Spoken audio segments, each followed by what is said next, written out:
అర్థమవుతుందా? దేవుని చిత్తమును జరిగించువాడు నిరంతరము నిలుచును. హల్లెలూయా, హల్లెలూయా. దేవుని చిత్తాన్ని చేసేటువంటి వాడు నిరంతరము నిలుచును. హల్లెలూయా. ప్రియమైన వారులారా, దేవుని చిత్తం ఏమై ఉన్నది? ఇది దేవుని చిత్తము. ఆ పరిస్థితులలో, ఆ సమయాలలో, అటువంటి పరిస్థితి నీకు ఎదురైనప్పుడు ఇది దేవుని చిత్తము అని నువ్వు ఎట్లా తెలుసుకుంటావు? అర్థమవుతుందా? అర్థమవుతుందా? వాక్యం డబ్బిగా కూర్చోవద్దు. వాక్యం నేర్చుకునే విధంగా ఉండాలి. దేవుని చిత్తమును జరిగించువాడు హల్లెలూయా నిరంతరము నిలుచును. హల్లెలూయా. అర్థమవుతుందా? ఆయా పరిస్థితులలో ఇది దేవుని చిత్తము. హల్లెలూయా. ఇది దేవుని చిత్తము అని నీకు ఎట్లా తెలుస్తుంది? This is the will of God అని నువ్వు ఎట్లా తెలుసుకుంటావు? హల్లెలూయా. అర్థమవుతుందా? అర్థమవుతుందా అమ్మా? ఎట్లా తెలుస్తుంది? తెలియబడుతుంది అని అంటే దేవుడు నీలో పెట్టినటువంటి దేవుని ఆత్మ. హల్లెలూయా. దేవుని ఆత్మ నీకు ఏం సూచిస్తూ ఉంటాడు? ఏం తెలియజేస్తూ ఉంటాడు? ఈ ప్రకారముగా నడుచుకో, ఈ ప్రకారముగా ప్రవర్తించుకో, ఈ ప్రకారముగా సిద్ధపడు. ఇది దేవుని యొక్క చిత్తమై ఉన్నది. ఆ దేవుని చిత్తమును ఆయా సమయాలలో చేసేటువంటి వాళ్ళు నిరంతరము హల్లెలూయా నిరంతరము నిలుచును. హల్లెలూయా. అది శాశ్వతం. అవునా? దానిపైన వచనం ఏం చెప్తూ ఉన్నది? ఈ లోకములో ఉన్నదంతయో అది కాదు, ఈ లోకము ఆశ అంతయో గతించిపోతున్నదంట. చదవండి వాక్యము. లోకములో దాని ఆశయు గతించిపోవచ్చున్నది కానీ, చూసారా, లోకము తన ఆశయు ఇట్ ఇస్ పాసింగ్ అవే. నికల్ జారావో చలే జారా. వెళ్ళిపోతున్న వాటిని పట్టుకొని పాకులాడుతున్నాం మనం.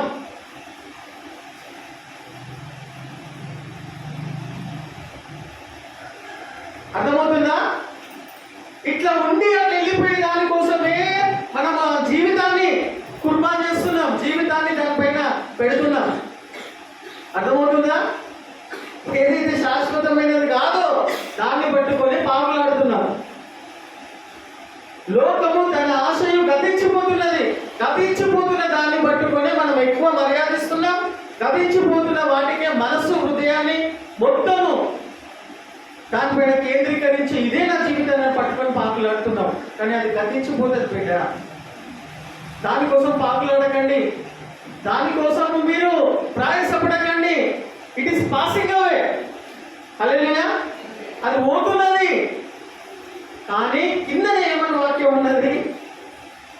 దేవుని చిత్తంలో జరిగించువాడు. హల్లెలూయా. చెప్పాలి మీరు. దేవుని చిత్తాన్ని నెరవేర్చువాడు, జరిగించువాడు. హల్లెలూయా. అర్థమవుతుందా?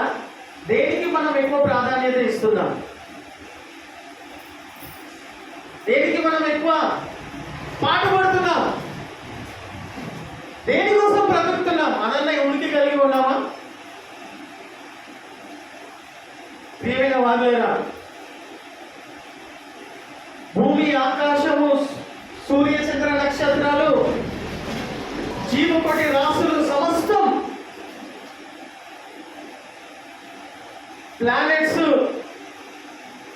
అంతరిక్షంలో ఉంటున్నటువంటి చుక్కలు, లెక్క పెట్టలేనంత చుక్కలు, స్టార్స్, ఒక్క చుక్క, ఒక్క స్టార్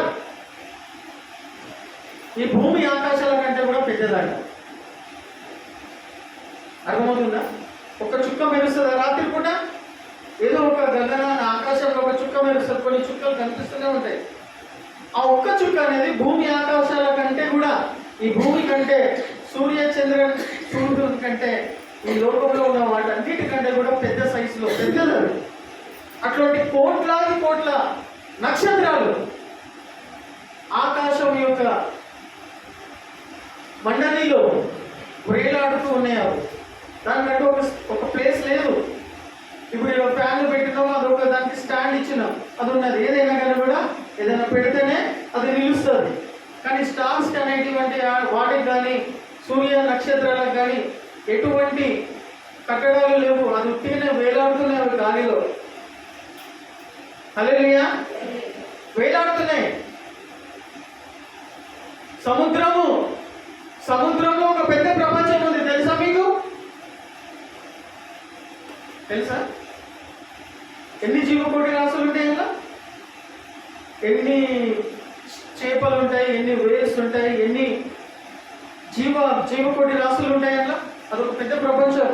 దాన్ని ఇప్పటికీ కూడా కొంతమంది సైంటిస్టులు, నిపుణులు తవ్వుతూనే ఉన్నారు, పరిశోధిస్తూనే ఉన్నారు. వాళ్ళకు అంతు కూడా చిక్కడం లేదు. కొన్ని సంవత్సరాల నుండి ఇంకా వాళ్ళు పరిశోధిస్తూనే ఉన్నారు సముద్రం కింద ఉంటున్నటువంటి జీవకోటి రాసులు. అదొక పెద్ద ప్రపంచం అని చెప్తున్నా. హల్లెలూయా, అదొక ప్రపంచం. ఆకాశ మండలిలో ఉంటున్నటువంటి నక్షత్రాలు అదొక పేద ప్రపంచం. ఈ జంతువులు, ఈ పురుగులు, ఈ యొక్క రకరకములైనటువంటి జీవాలు అదొక ప్రపంచం. ఈ కూరగాయలు, ఈ నానా రకముల ప్రపంచంలో ఉంటున్నటువంటి కూరగాయలు అదొక ప్రపంచం. హల్లెలూయా, ఇవన్నీ కూడా ఎందుకు తయారు చేసాడు దేవుడు? ఆలోచించండి, సమయం తీసుకోండి. ఎందుకు తయారు చేసాడు దేవుడు? ఒక నక్షత్రం కానీ, ఆకాశంలో ఉంటున్నటువంటి ఒక నక్షత్రం కానీ, ఒక ప్లానెట్ కానీ తన పని తను చెయ్యకపోతే, ఆ సమయానికి వింటున్నారా, ఆ సమయానికి ఆ పని తాను చెయ్యకపోతే, దానికంటే ముందు ఒకటి అర్థం చేసుకుందా, ఎందుకు ఇవన్నీ దేవుడు తయారు చేసిండు? ఇందాక మనం విన్నటువంటి ప్రపంచములోని ఆకాశ మహాకాశములు, ఒక్కటే కనిపిస్తున్న ఆకాశం ఒకటే లేదు, దానిపైన ఇంకొక ఆకాశం ఉంది, దానిపైన ఇంకొక ఆకాశం ఉన్నది. ఎప్పుడైనా మనము ఫ్లైట్ ఎక్కినామా, ఏరోప్లేన్లో వెళ్ళినామా? ఏరోప్లేన్లో వెళ్ళిన తర్వాత కొన్ని వందల కిలోమీటర్ల తర్వాత వెళ్ళినప్పుడు ఆ ఏరోప్లేన్ ప్రయాణం చేస్తున్న సమయాలలో మన కాళ్ళ కింద, ఏరోప్లేన్ కింద మేఘాలు ఉంటాయి తెలుసా? మేఘాల పైకి వెళ్తుంది అది, మబ్బుల పైకి. మన కాళ్ళ కింద మబ్బులు ఉంటాయి, పైన చూస్తే ఇంకో ఆకాశం కనిపిస్తుంది అన్నమాట. అర్థమవుతుందా? అటువంటి 3 ఆకాశాలు ఉన్నాయి. అదొక ప్రపంచం. ఇన్ని ప్రపంచములు, ఇన్ని జీవకోటి రాసులు, ఇన్ని మనిషికి కావాల్సినటువంటి సమస్తములు కూడా దేవుడు ఎందుకు తయారు చేసి పెట్టాడు? ఎవరి కోసం తయారు చేసి పెట్టాడు? అర్థమవుతుందా? ఎవరి కోసం తయారు చేసాడు? ఎవరి కోసం? నా కోసం. హల్లెలూయా, ఇంత గణం చేయాలా దేవుడు? ఇన్ని గణం సృష్టించాలా నీ కోసం?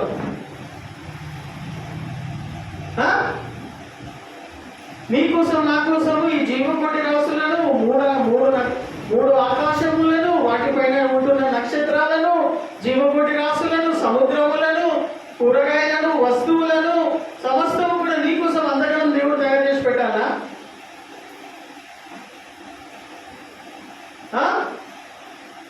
అర్థం చేసుకోండి ప్రియమైన వాళ్ళారా. చంద్రుడు కానీ, ఒక నక్షత్రం కానీ ఆ ఒక్క సెకండ్లో తన పని తను చేయకపోతే, ఈ భూమి అనేది, మనిషి జీవకోటి అనేది, మనిషి జీవన విధానం అనేది జరగదు. అర్థమైందా? కొంచెమైనా కానీ కూడా ఆ సూర్యుడు ఒక 0.0% ఎక్కువైపోయింది అనుకో, సూర్యుడు తన కాంతిని ఎక్కువ చేసుకున్నాడు అనుకో, మనం ఆ వేడికి తట్టుకోలేక మనుషులు చచ్చిపోతారు, తక్కువైనా చచ్చిపోతారు. ఆ చలికి తట్టుకోకుండా సూర్యుడు తన కాంతిని ఎక్కువ చేసిండు, ఎక్కువైపోయింది అనుకో, ఆ వేడికి తట్టుకోలేము. మన వరంగల్లో ఉంటున్నటువంటి వాళ్ళు కొంచెము, నేను గమనిస్తున్న విషయమే చెప్తున్నా, విమర్శిస్తలేను, నేను చూసిన విషయమే చెప్తున్నా, కొంచెం ఫ్యాన్ లేకపోతే తట్టుకోలేరు వాళ్ళు, కొంచెం గాలి లేకపోతే ఊపిరాడే లెక్క, అంటే వాళ్ళు అట్లా అలవాటు అయిపోయినారు వాళ్ళు. అంతే, కొంచెం వేడి, సూర్యుడు కొంచెం ఎర్రగైంది అనుకో, ఈ వేడిని మనం తట్టుకోలేకపోతున్నాం, కొంచెం ఫ్యాన్ లేకపోతే చచ్చిపోతున్నాం మనం. రేపు నరకానికి వెళ్తే అగ్ని గుండము ఆరదు, పొరుగు ఆరదు, అది ఎట్లా తట్టుకుంటారో తెలియదు. కానీ సూర్యుడు కొంచెం ఎర్రగైతే తట్టుకోలేం, మాడిపోతాం, మాడి మసైపోతాం. అవునా? తట్టుకుంటామా? మళ్ళీ అది కరెక్ట్గా మనకు సూర్యుడు ఉదయించగానే మన బాడీకి కావాల్సిన టెంపరేచర్ ఇవ్వాలి అని అంటే ఈ నక్షత్రాలన్నీ కూడా పనిచేయాలి. అందులో ఏదో ఒకటి కూడా పనిచేయకపోతే సూర్యుడు తక్కువ కావడం కానీ ఎక్కువ కావడం కానీ జరగదు. అర్థమవుతుందా? అవన్నీ కూడా పనిచేస్తున్నాయి, ప్లానెట్స్ అన్నీ కూడా పనిచేస్తున్నాయి. కాబట్టి సూర్యుడు సమయానికి వస్తున్నాడు, నీకు కావలసినటువంటి వెలుతురు ఇస్తున్నాడు, నాకు కావలసిన వెలుతురు ఇస్తున్నాడు. కాబట్టి హాయిగా లేట్ అయినా కానీ కూడా మనం దేవుని మందిరానికి వాళ్ళన్నీ ఆ పనులు చేస్తున్నారు కాబట్టి మనము ఊపిరి తీసుకుంటున్నాం, హాయిగా ఉంటున్నాం. హల్లెలూయా.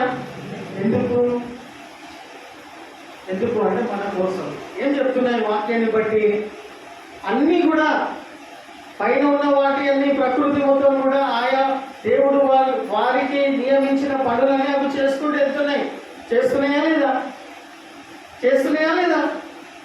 అవి చేస్తున్నాయి కాబట్టి మనం మంచి వాతావరణంలో ఉంటున్నాం, మందిరానికి వస్తున్నాం, ఆయా పనులు చేసుకుంటూ ఉన్నాం.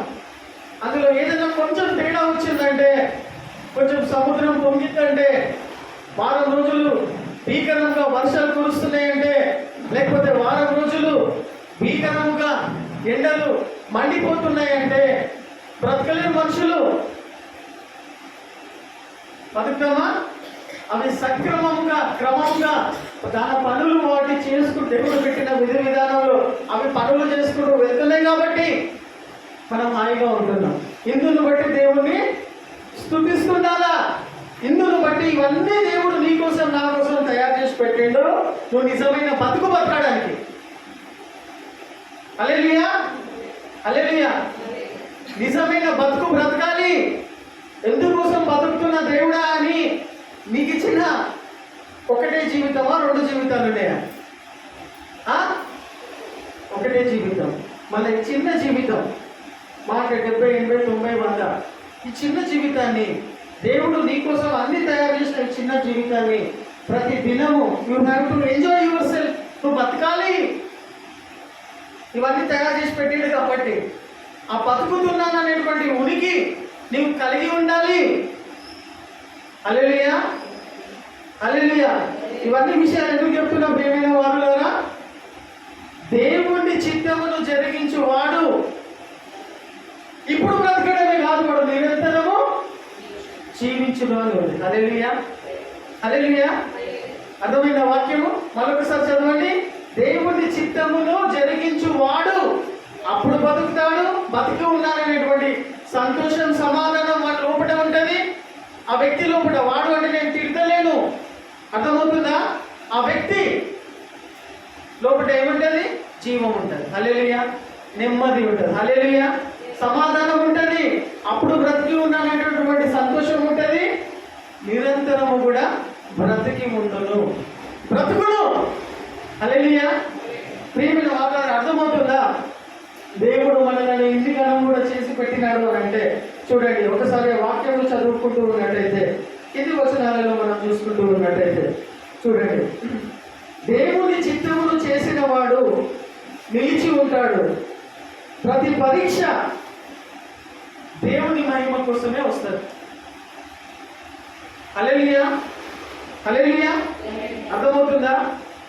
ఏదైనా నీ మీద ఊడిపడ్డది, ఏదైనా నీ మీద రానిది వచ్చింది, నువ్వు దేవుని బిడ్డవా కాదా? నువ్వు దేవుని నమ్ముతున్నావా లేకపోతే ఇంకెవరైనా మనుషులను నమ్ముతున్నావా? హల్లెలూయా. దేవుని బిడ్డలమే కదా మనం. దేవుని బిడ్డలకు పరీక్షలు రాకపోతే లోకంలో ఉంటున్నటువంటి దేవుణ్ణి నమ్మలేనటువంటి వాళ్ళపైన ఎక్కువ పరీక్షలు వస్తాయా? టెంప్టేషన్స్ దేవుణ్ణి నమ్మినటువంటి వాళ్ళ మీదనే కదా అపవాది దాడి చేస్తూ ఉంటాడు. ఎవరి మీద వస్తాయి? దేవుణ్ణి నమ్మినటువంటి వాళ్ళ మీదనే అపవాది దాడి చేస్తూ ఉంటాడు. అవునా? నీ బలహీనతలను బట్టే దాడి చేస్తుంటాడు మన వాడు. ఏంటంటే నీ శక్తి సామర్థ్యాలను బట్టే